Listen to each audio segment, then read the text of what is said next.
watching ONTrack Weekly.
What's going on, everybody?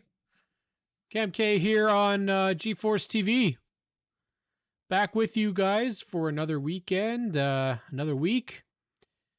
We got one more, and then our asphalt racing is done for 2024.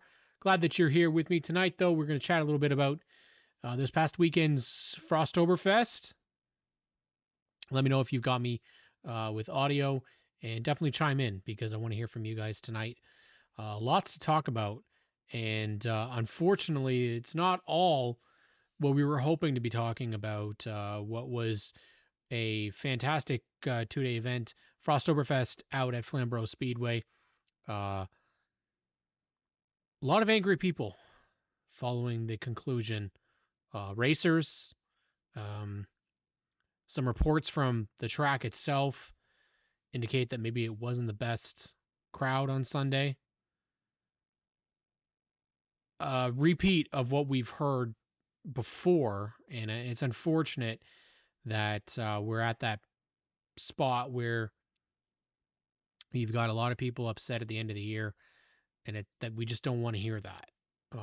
We've seen it now 2 weekends in a row. Velocity, we saw some anger as well that weekend, and there's anger every weekend, but just a lot of people not feeling it at the end of the season. But we look forward to the 31st annual Autumn Colors Classic 3-day event at Peterborough Speedway this upcoming weekend. That will be the final big event, final for a lot of our asphalt racing. Dirt is still going on, I believe. Jim Clark pointed out to me that there's still a good amount of dirt racing that's still happening, and sure, there's eve of destructions and stuff, but we're talking about competitive motorsport. And in terms of that, it doesn't appear that we've got much left in the tank for 2024. We're wrapping up with undoubtedly one of the bigger events of the season with Frosttoberfest, which was given a big opportunity, a lot of big push for this event. And unfortunately, it seems like once again we're coming out of the weekend not talking about the amazing efforts by Shea Gemmell once again to become the Grisdale Triple Crown winner once again. Third time for him, third time mini stock champion at Frosttoberfest for Sean Taylor. But instead, it seems like a lot of people were posting, and we've talked about this before on this show. Social media posting when you're still hot and bothered after what happened on the racetrack is not always the smartest thing to do, but it looks like a lot of the issues have to do with officiating, having to do with one of the calls that was made. It's not just the fact that calls were made, people not agreeing with them, but there's also calls not just on Frosttoberfest, but even Humberstone. They were unable to run on Sunday, and just to see people, the track is closing, and people are still complaining. I really wonder why people in the track business, why they stick around. Because there's a lot of it. There's a lot of great stuff, but there is a heck of a lot of complaining and just trashing of things because something got canceled or something was moved or you didn't like it. Let's just say there's a lot of things in the world that you're not going to like, and going on social media is not going to solve anything. In fact, all it does is make it look less attractive to people that want to come in. There's a lot of things that tracks need to work on. Let's not lie here. Let's not lie. We're not lying to the fans. There's a lot of things that tracks could work on, but it goes both ways.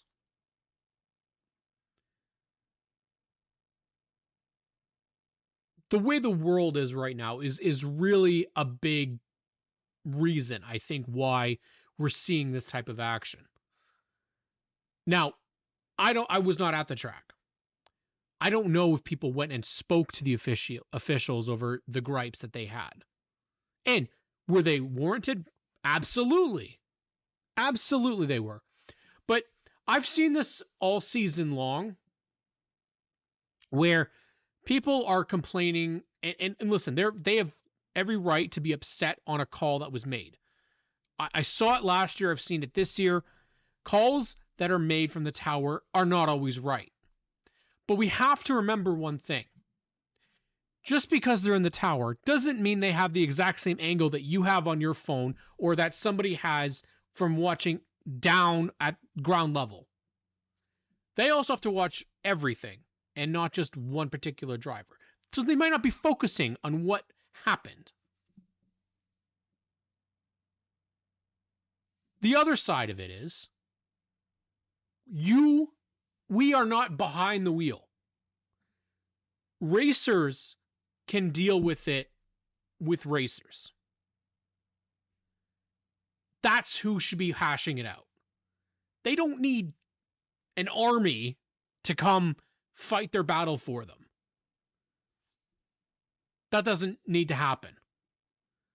There's enough people, enough respect amongst a lot of these racers that if they have a problem, give it some time, sure.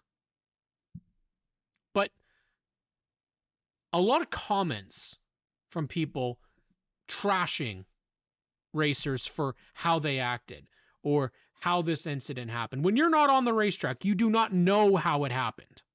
You think you know how it happened because you're watching a video, right? The one thing that we have to remember here is, for the longest time, racing we didn't have all the social media available. We didn't have videos all over the place. So when bad calls happen, guess what? Now there's evidence. There never was evidence before. So tracks are still behind the times. They're not going to have a slow motion replay in the tower when they're making the call. They're going directly off of what they see. Now, were there calls made this weekend that did not, in my opinion, were they bad? Sure. But that's not, my opinion does not matter here. It's the series or the track that made the call that if they screw up, to own it. It's the hardest thing to do. It is the hardest thing to do, to admit that there is fault. It's the hardest thing.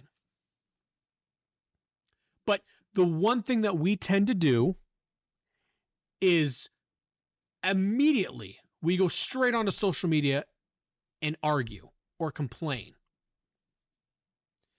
We have to remember, the racers aren't just the only ones that have been working all season. These officials, these track officials, the people in charge, they have been doing it that as well. Everybody is fed up and tired at the end of the season. And guess what? Mistakes are made. and they're made a lot.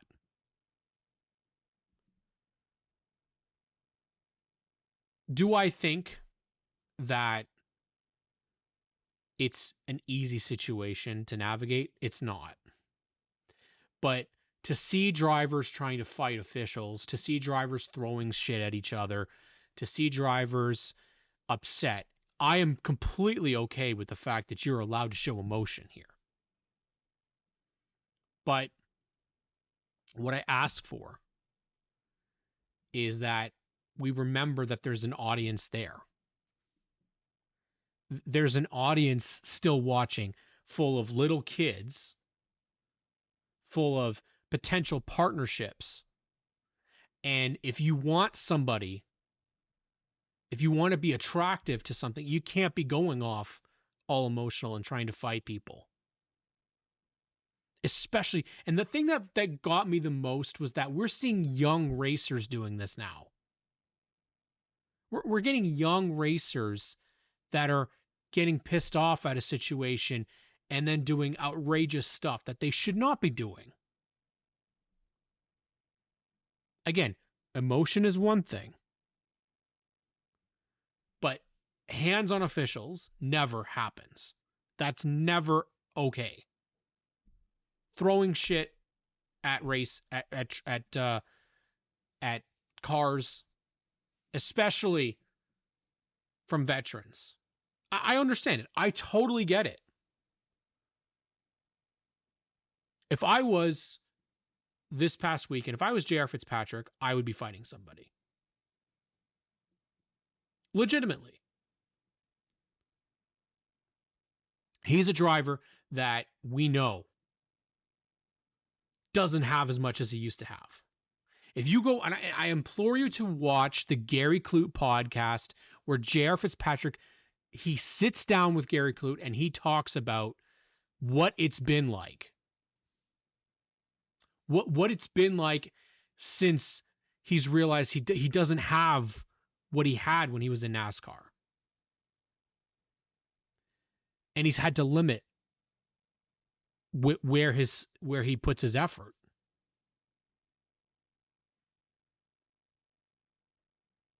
Emotion is very important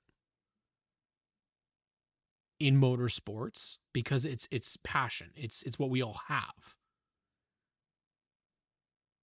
But we don't want to show the young generation how to go about it in that sense. I don't want to see young racers going about trying to fight people, trying to throw stuff at them, trying to go after racers. Because the one thing we don't want to see is we don't want to see people wrecking others intentionally.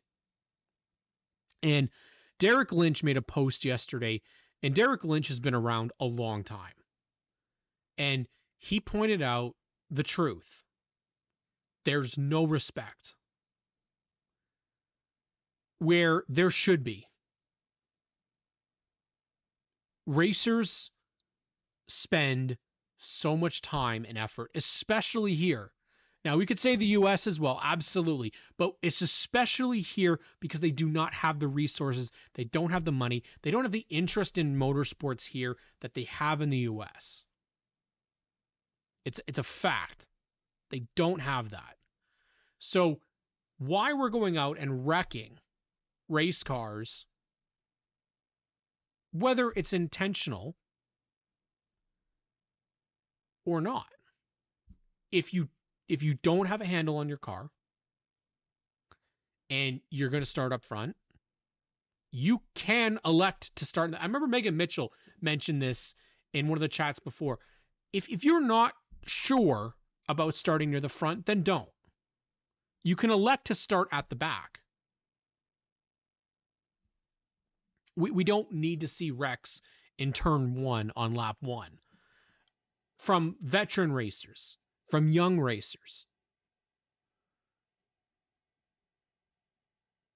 You know, there's autumn colors happening this weekend, and undoubtedly there's going to be contact.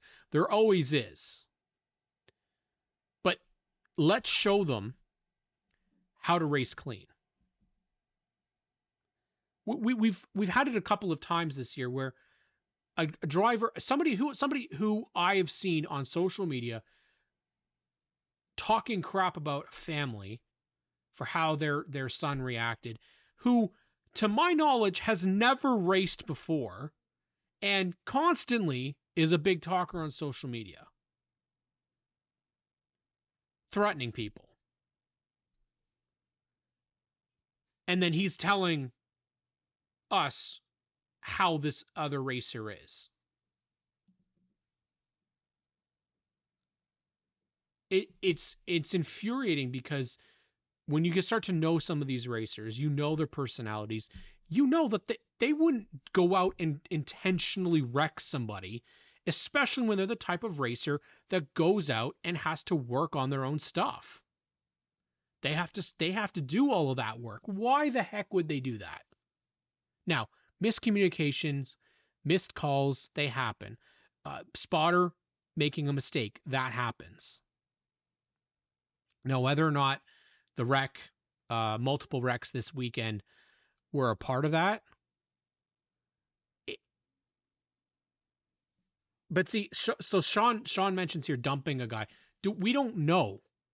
Again, we're looking at it from a video. We're not behind the wheel. It sure looked like it, but we don't know. And I think people have to remember what happened a couple of months ago to the other guy in that story, where he got put up into a wall and was in a devastating crash and was looking at walking away from the sport entirely.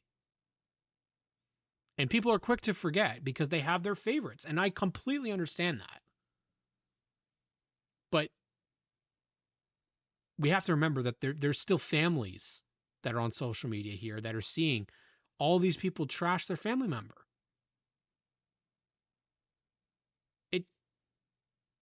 It's uncalled for. And I'm sure, like, at the end of the day, are those guys buddies? No, they're not going to be buddies, more than likely. It's happened a couple of times between them. If it's intentional, that really sucks. But we have to remember, like I said, impressions. Now, luckily, for the most part, this wasn't a first, but see, that's the thing is we go, did he even apologize? I really don't know. Just seemed like there was lots of room. Again, we're taking it all from, it looked like it was, that. We don't know, because at the end of the day, that is between those two guys. I think NASCAR, in a way, the down south, the NASCAR Cup Series, it creates this aura about racing that's the way that we have to react. That we have to have these, retaliatory moves. We have to remember one thing. There's guys in that series, okay, that they drive multi-million-dollar equipment that they can wreck as much as they want. And it just, they have more. These guys don't. So why are we racing like that? Why are we racing like it's so easy to just replace a modified, replace a junior late model, replace a super stock, a pro late? At the end of the day, you're not going to have racers left if you keep destroying them. And that goes in all facets. We saw it at Delaware this year. We saw it at Peterborough. We've seen it in multiple places where you have to be aware of your surroundings. And that has been a very obvious error all season long. Judgment has been terrible. And I can say that as an outside observer. I'm not on the racetrack. But when you see wrecks of this nature, it has been multiple times now where hooks have happened. This is not the first case. I know people are upset about this and because of the way it looks, but there was 2 2 right hooks that happened on the straightaway at Delaware Speedway coming out of turn 2 this year in the Superstock division. 2 that destroyed race cars and injured race car drivers. I don't know where the anger was there, but there certainly needs to be more penalties issued. I think what happened in the end, if it was intentional, the call was made to park the driver. I agree with that. There was another instance, though, where a driver was parked who was not in the actual incident. That, on the other hand, that is a problem. And if a track makes that call and makes a mistake, then this is where my hope is that they would reach out to that driver and that team and own up to it. It's the hardest thing, though, like we talked about earlier in this episode. The hardest thing is to hold accountability. Now, I can't imagine what Clinton has to do with like Ohsweken Speedway, what Brad Holmes at Sauble has to do. When you fuck up, like when you make mistakes, you really have to own them. It is the hardest thing.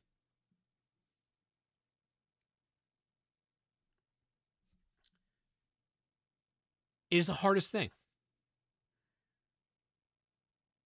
And so Brad Laval points out that there was some evidence. And again, this is why it's important. It's important because when we go out and we post all that stuff on social media and say, that's not what we're mad, this happened. And you're allowed to, obviously, like I said, emotion's important. But that's why I'm saying wait before you post, because when these videos come out, multiple angles, multiple points of view, and maybe you're wrong. And this is the thing that I've said before. Tracks, series officials, drivers. You can be wrong. You can admit that you're wrong. It doesn't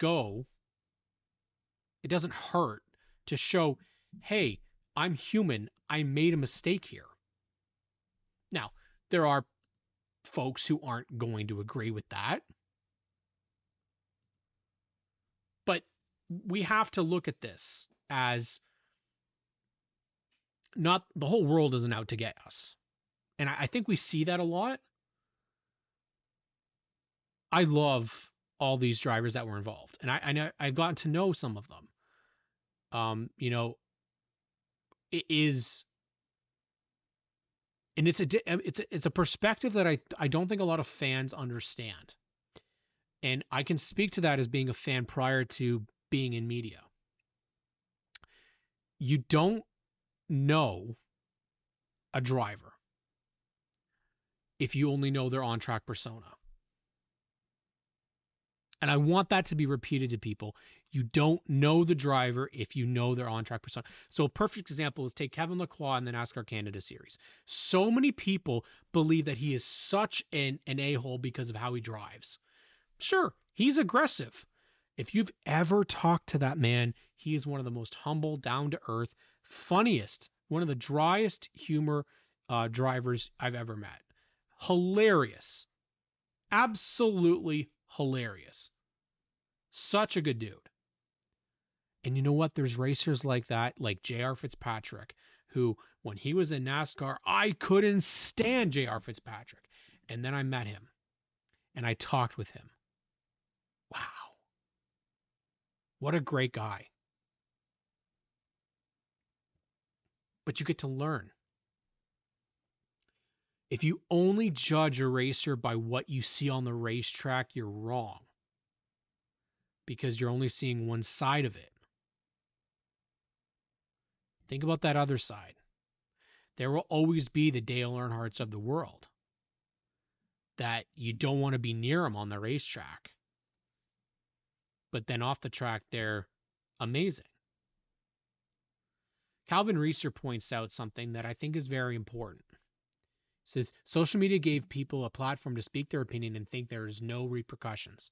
Social media is a blessing and a curse to the sport. And honestly, Calvin, it's not even just to the sports in general. It's tiring. It's extremely tiring being so heavily involved in motorsports. I can speak from this experience in the last couple of years that people like to tell me a lot of their frustrations, and it weighs on you. I would love to help, but I'm not an official. I'm not in charge of a track. And some of the behavior, swear to God, is like dealing with children. It, there's a lot of misbehavior on the way people act. There's people that want to succeed in this deal. There's people that want to buy their success in this deal. Let's not kid ourselves. That happens. That is around. And when we go to this last part of the year, I feel that, and I think all of us can see that people are wore out. They're not as enthusiastic about racing. And if we're holding these specials and all we're getting in is destroyed stuff and fighting, then we shouldn't have them. I'm legitimately serious here. Because what is it that what is the image that we want people to see?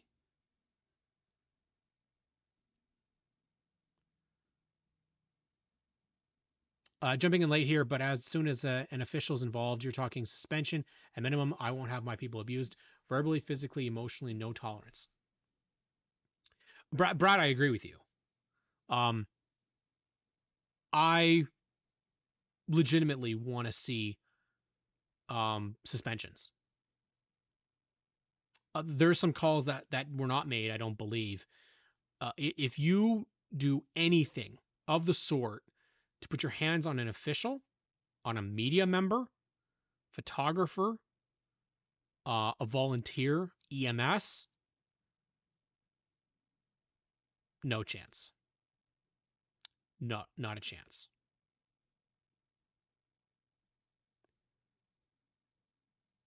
There's people that you get to know in motorsports. There's a couple of people. And a lot of the people that were involved in a lot of these controversies, I happen to know. And I know the love that they have for this. And a lot of them don't have the budget to race like they would love to. So they go out there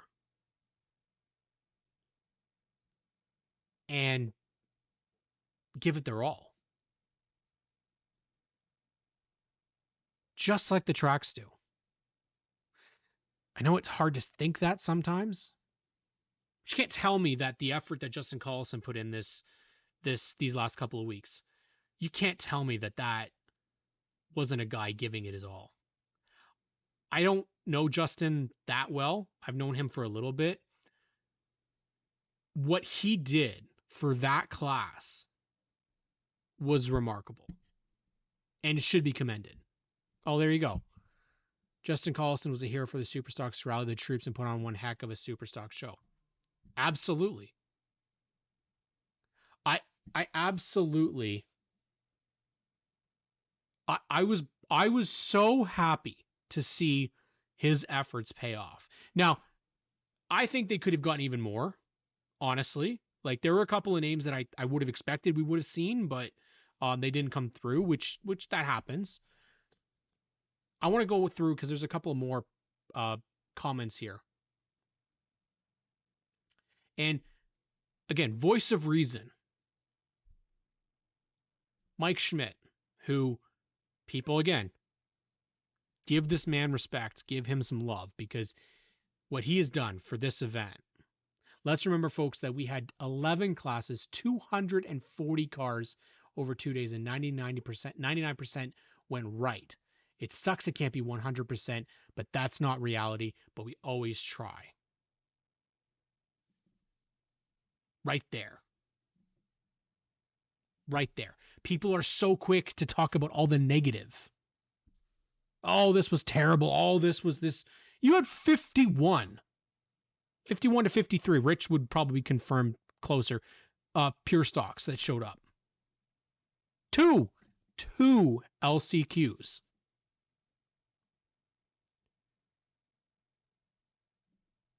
I love this track. I absolutely love Flamborough Speedway. And it pains me that I wasn't there. I've been dealing with some sort of a bug, intestinal issue, and I wasn't able to make it. And I got to listen. This is the coolest thing. I got to listen on to track tune the entire time, and I got to visualize what was happening. Give a call to Racetime Radio, but to me, I really want to give a call to Kevin Small, the announcer, because what he does that I really dislike a lot of the racing coverage on in NASCAR and stuff, because they don't cover. He's talking about the battles between 8th and 9th place, 10th and 11th, and so you're hearing not just talking about who's in first and second all the time. Like that's boring. But he was talking about like the battle for 8th place, the battle for 9th place. At the end of the day, you could actually hear yesterday, at the end of the night, you could hear his voice was starting to get croaky because he'd been talking for so much. But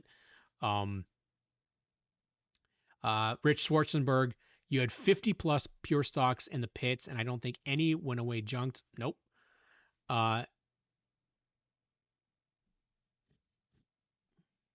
Junked even I'm not sure what that's even. Oh, even the one that rolled in practice started the LCQ. Absolutely. Thomas Jeremy went out there and he ran. We had such a phenomenal weekend being at Flamborough all weekend. It was run so smoothly for the level of turnout. This is the other thing too. You all of a sudden having a huge event, and I don't believe, like maybe Mike would know this a little bit more than I, but you don't have the normal amount of, like you don't hire a whole bunch of random new staff. I'm pretty sure it's the same amount. Huge undertaking. Absolutely. Justin has been my best buddy for years since go-karts, and just goes to show how much he cares about super stocks at Flamborough, and to do all that in a short amount of time is phenomenal work. Honestly, absolute amazing work by Justin Carlson. Mike did phenomenal job, and I respect and appreciate everything him and Grisdales did. Just sucks how certain things were handled beyond his control. And Billy, that I mean, I don't disagree. I don't. I mean, at the end of the day, it sucks. Their communication, their organization, their execution from front gates to pits to concessions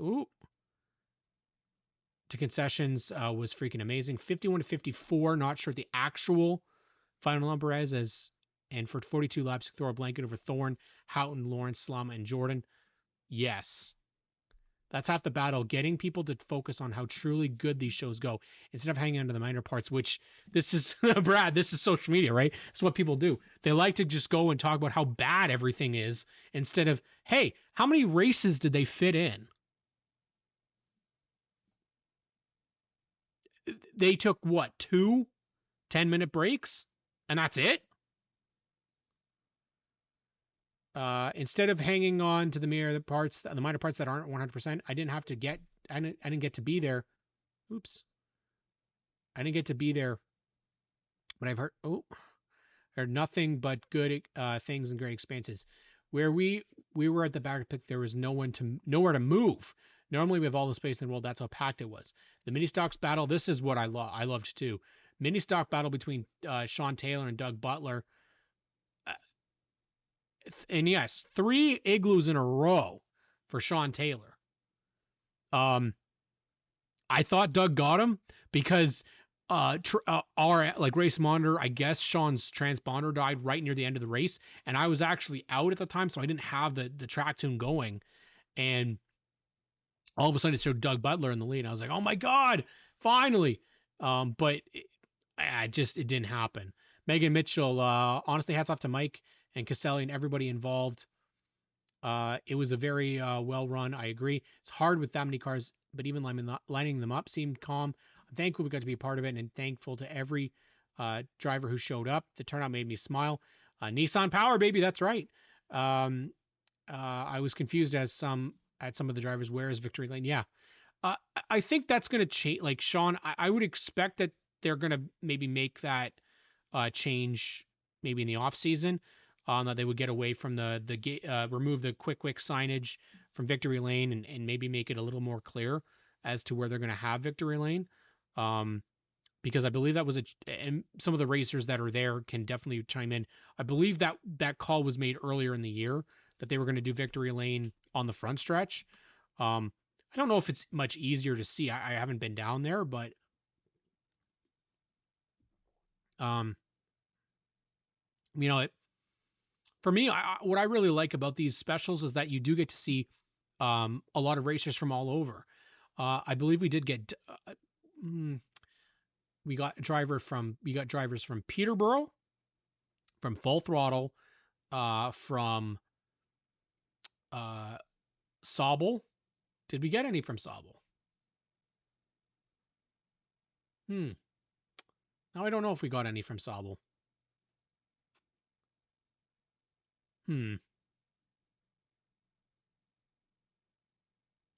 Either way, most of our racers were represented out there. We had Grand Bend and the mini trucks; they were out there.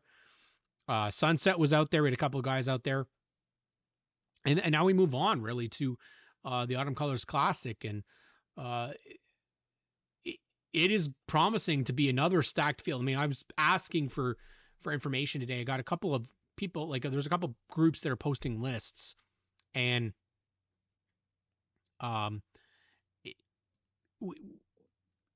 it would appear that we're going to have a pretty good field of cars.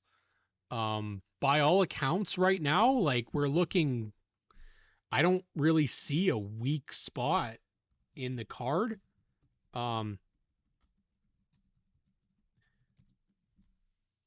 In terms of like, and this is just what I have on social media. I mean, there's a big possibility that we're going to see a bunch of other names that I don't even have posting on here. But for right now, I mean, we're looking at over 30 mini stocks. Probably over 25 bone stocks. Outlaw midgets is probably going to be in a high. It's going to be in probably close to 20 as well. Junior late models I'd expect to be close to 20. Legends will be over 20. Hot rods probably is going to get over 20. Mods, that might be a little tough. Mods I don't know how many we're going to get really. Prolate's probably going to get around 15 to 18, I would expect. And it's remarkable.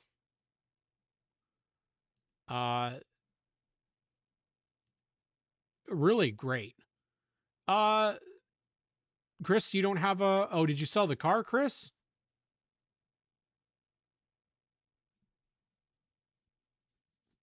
So as of right now, here are some of the names that we've got here. That we've got being a part of things. So on my list, and of course this is constantly developing. So we'll see if I can get this over here. Let's make this a little bit bigger. So here's what we got. You just take a look at those two guys over there. Autumn Colors, entry list so far for bone stocks. So here's what we got so far. We got Phil Givens, Kyle Johnson, local, race start at Peterborough. Christian Laval, local as well. Nick Clark's going to pilot the Thorn Racing number 4. Austin Janet out of the Sunset Speedway Bone Stock Division. Courtney Scott out of Flamborough. Tyler Beats out of Full Throttle. Outlaw schedule for Alex Stewart in the 16. Spencer Riddell out of Flamborough. Jordan Wilms out of Flamborough. Tegan Stanley, local out of Peterborough.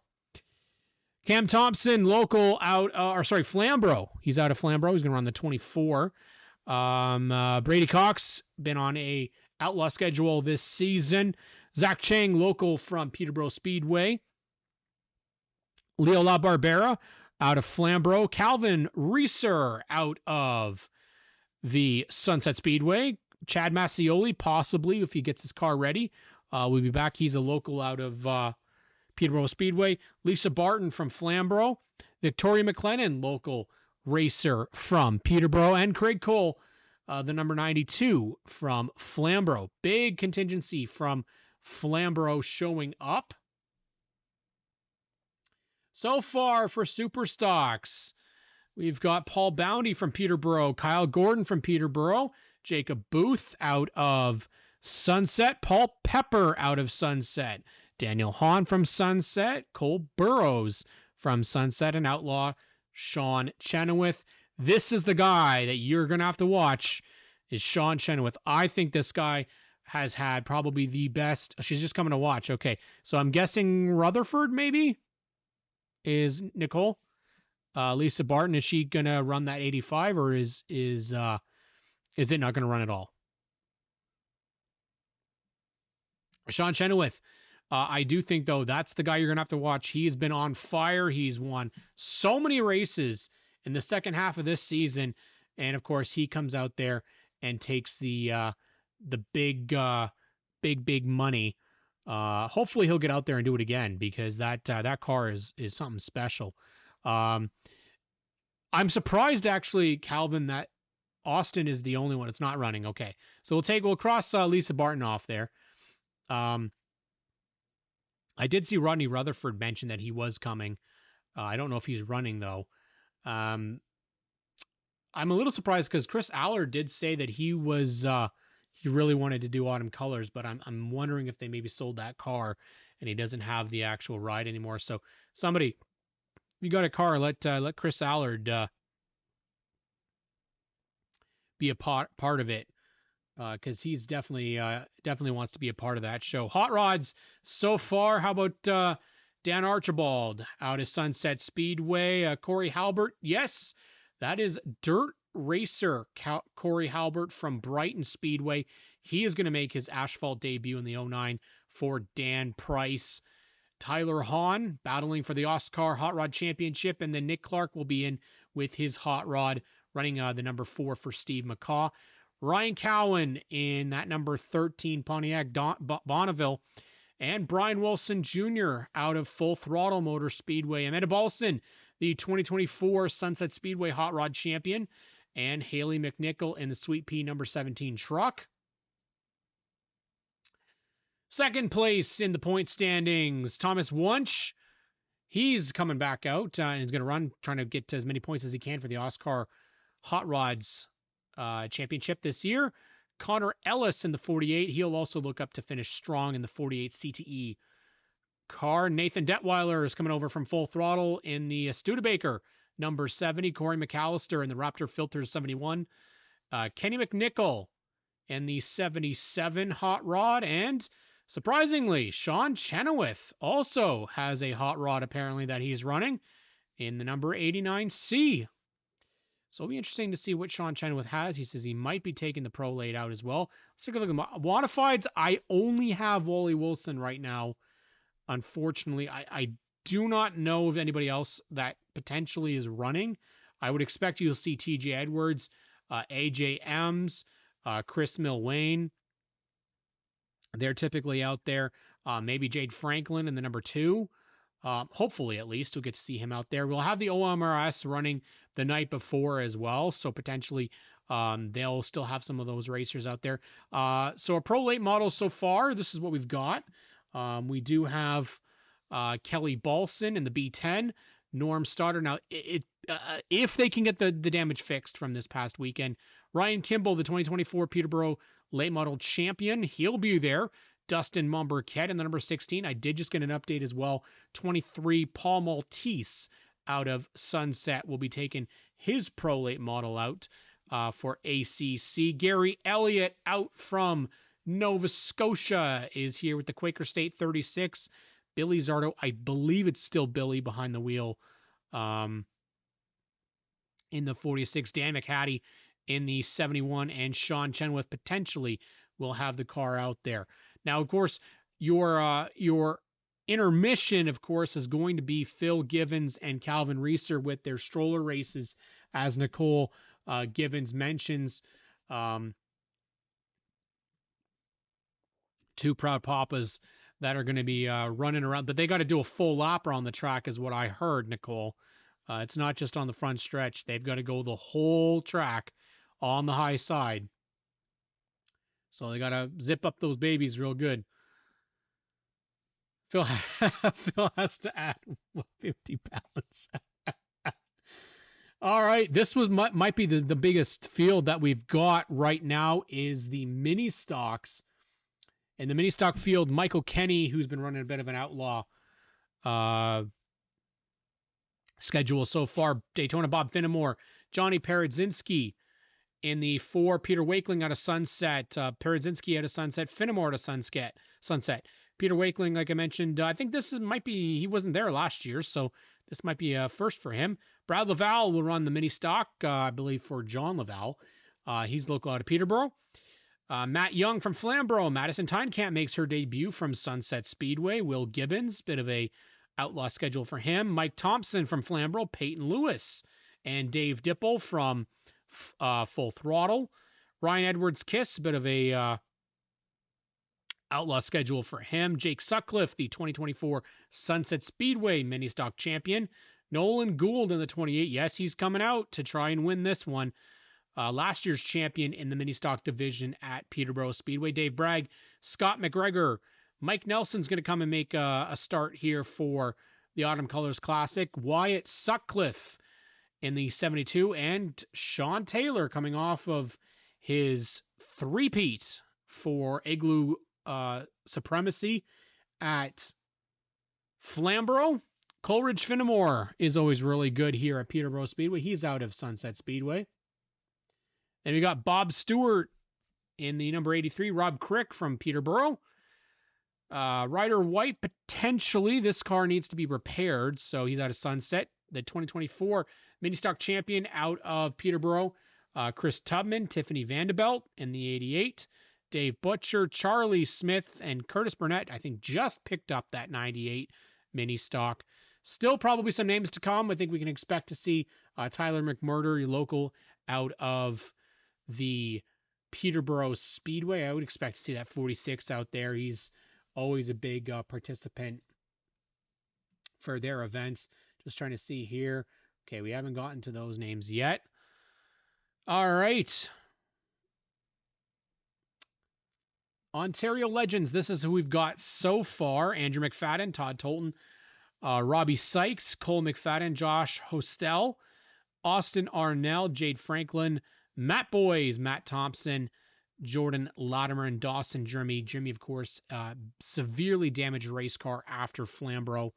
I believe it was the 82. Matt Thompson blew a motor, and unfortunately, Smoking Joe Adams and Dawson Jeremy hard into the wall. Those cars were pretty well demolished. So hopefully they'll get out there. Junior late models, Maya Ford and Morgan Moore, the captain, Robbie Miltimore, Lila Sigma, Ronnie Mason. We will get Keegan Moat, who will have his final start in the junior late models in the 52. Chase Stevenson and Brody Coates. I'm pretty sure you'll see the Sellers boys out there, maybe the Beaties, the local racers from Peterborough that have been showing up all season long. Savannah Strawn, Gracelyn McInnes, Lakeland Junkin. Likely we'll see all of those names out there, and they'll be a part of it. Outlaw Midgets. Now, this is an outdated list already because Mikey Homewood, Brett Dorian, Nick and Kevin Spees. We will have Bradley Brothers Racing. Mike and Dave Bradley are both going to be there, and the entirety of the Hooligan Racing team will be there. Josh Davenport I'm pretty sure he was coming too. Yeah, Calvin. So Josh Davenport, we expect to be there. Bandoleros, we have Ava Bounty, Luke Cuthbertson, Lila Sigma, and Chase Cousineau. I think we'll see all the Cousineaus out there as well being involved. And to confirm, as Clinton Jeffrey, the man of G-Force TV, the boss man himself, has confirmed here that G-Force TV will be live, Live, live, all 3 days. We'll have a big screen in the house for the entire weekend, for all the replays and new views. Huge stuff from G-Force TV. Big thanks to them for putting on this great show and for going to the Autumn Colors Classic. Always something that people want to go in and be at. Not able to do it because of family matters. And the big thing here, you want G-Force TV, then you want free racing. That's what you're going to get right now here on G-Force TV. Make sure you're not even already subscribed to this channel. We're at 8.1, I believe, on Facebook. That's not enough. Follow us on Facebook. Let's improve those numbers a little bit because we want to get up to the 10,000 at least by the end of the year. We're getting there on Facebook, but just follow. It doesn't take too long. And we're at 19,300 subscribers on YouTube. We can easily get 700 more subscribers to get to 20,000 subscribers for G-Force TV on YouTube. Let's do it, guys. You don't have to worry. We've got a lot of great content coming your way this entire week. Of course, you got Race Rivals, Race Chat with Clinton and Adam. You have me on Monday nights. And, of course, you can look forward to the Autumn Colors Classic. All 3 days, absolutely free, live from G-Force TV.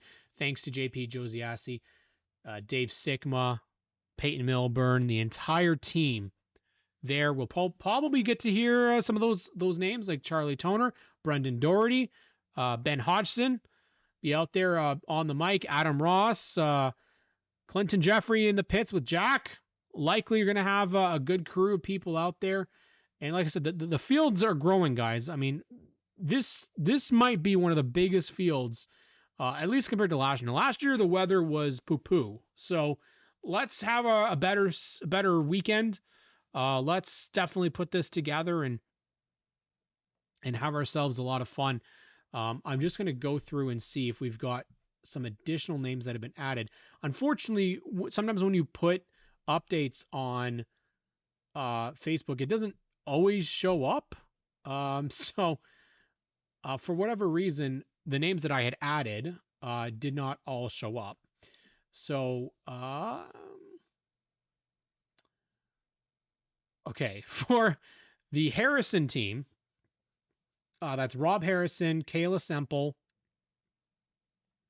I believe Dave Inglis, Tyler King, Russ Couture, Richard Woodland, 64. I think that's Jason Semple. 71.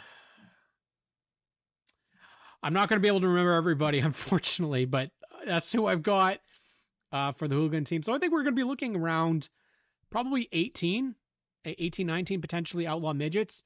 Jason Metcalf can wrap up the championship this weekend. Obviously, the OMRS championship, Oscar Hot Rod championship, and Oscar Modified championship.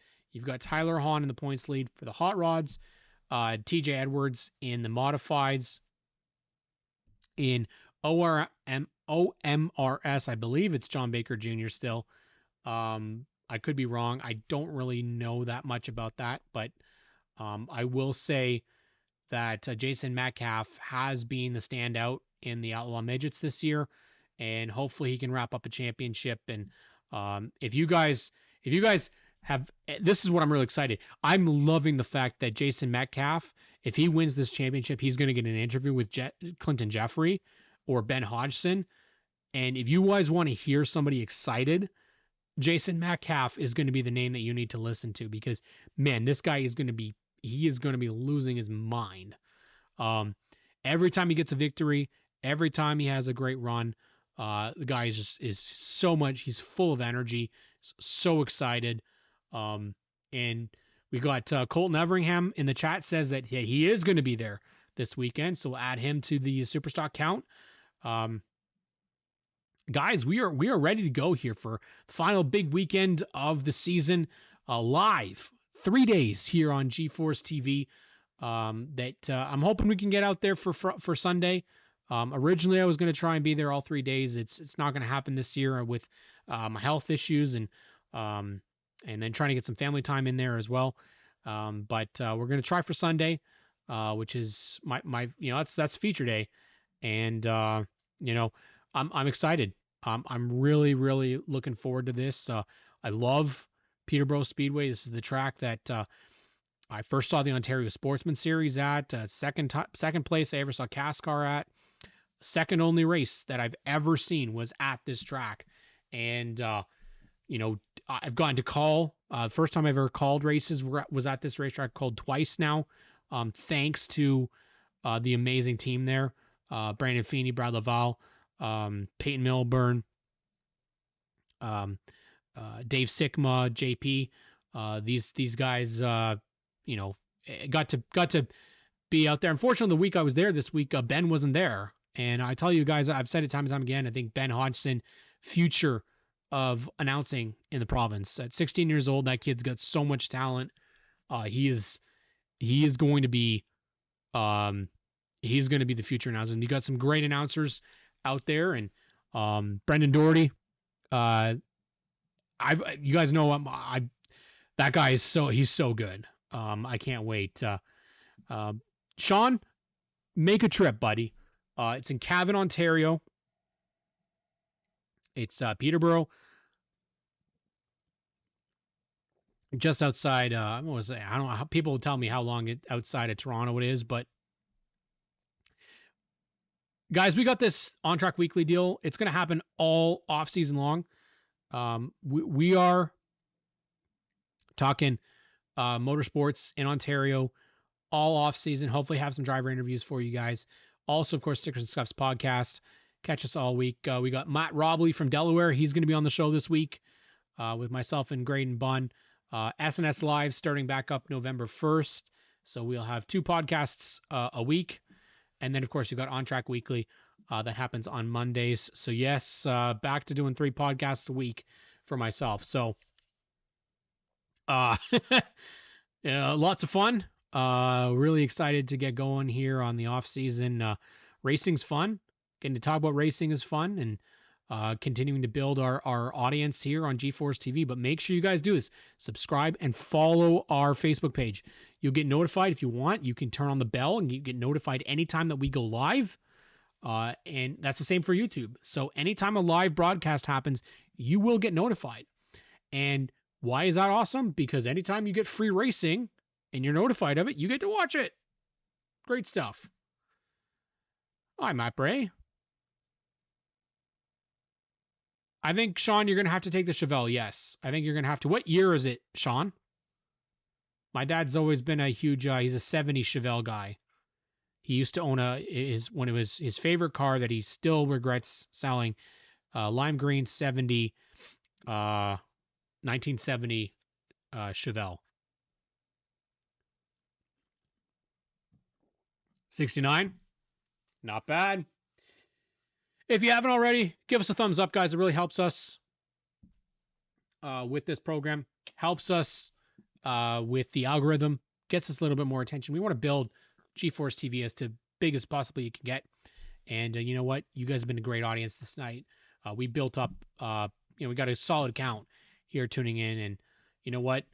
You guys deserve this. This was fun. Start off a little heated. Talk about stuff that pisses off. We start off, we look forward. We look towards the positive stuff this weekend. We got lots of great action, Lots of great stuff. We're gonna championships that are going to wrap up. And at the end of the day, we are going to have new winners. Well, potentially. We'll have winners at the Auto Colors Classic this weekend. We'll see you there. And if you can't already, like I said, subscribe.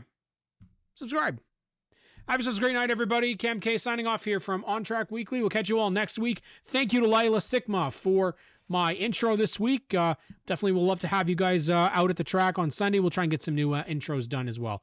Have yourselves a great night, and hopefully I'll see you guys on Sunday.